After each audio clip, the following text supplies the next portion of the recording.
बहुत समय पहले की बात है। मथुरा जिले के श्रद्धालु वृंदावन इलाके में स्थित गोवर्धन पर्वत की हर साल परिक्रमा करने के लिए भारी संख्या में एकत्रित होकर उसकी पूजा किया करते थे।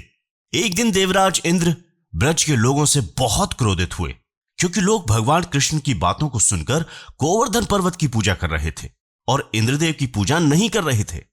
देवराज इंद्र को अपनी शक्तियों और बल पर बहुत अहंकार था। क्रोधित होकर इंद्र ने उन्हें दंडित करने के लिए घन घोर वर्षा करने के लिए बादलों को भेजा, जिसके कारण पूरे वृंदावन में बाढ़ की संभावना उत्पन्न हो गई। वृंदावन के ऊपर काले मेघों ने अत्यधिक वर्षा करना शुरू कर दिया।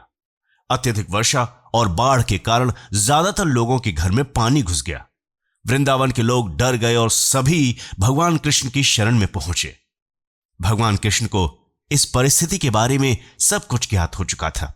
श्री कृष्ण ने इंद्र से तत्काल बारिश और प्रलय रोकने को कहा, लेकिन इंद्र नहीं माने। इंद्र के घमंड को तोड़ने के लिए और ब्रजवासियों की सुरक्षा के लिए श्री कृष्ण ने गोवर्धन पर्वत को अपनी उंगली पर उठा लिया। इसके बाद गोवर्धन पर्वत के नीचे ब्रजवासियों ने अपनी गायों और जानवरों के साथ शरण ली। लगातार 7 दिनों तक भारी प्रलय के बाद भी ब्रजवासियों को कुछ नहीं हुआ और अंत में इंद्र का अहंकार चकनाचूर हो गया। इस प्रकार श्री कृष्ण ने वृंदावन के लोगों की जान बचाई और कृष्ण के इस अलौकिक चमत्कार को देखकर सभी वृंदावन के लोग आश्चर्यचकित रह गए। भगवान कृष्ण की शक्ति को देखकर बादल वापस लौट गए और ब्रजवासी खुशी से रहने लगे। श्री कृष्ण ने ब्रजवासियों को शरण देने पर गोवर्धन पर्वत को वरदान दिया कि द्वापर समेत कलयुग में तुम पूजे जाओगे। जो भी व्यक्ति तुम्हारी परिक्रमा करेगा उसके दुखों का नाश हो जाएगा। जो भी तुम्हारी पूजा और परिक्रमा करेगा उसे दुश्मनों के छल कपट से कुछ नहीं होगा।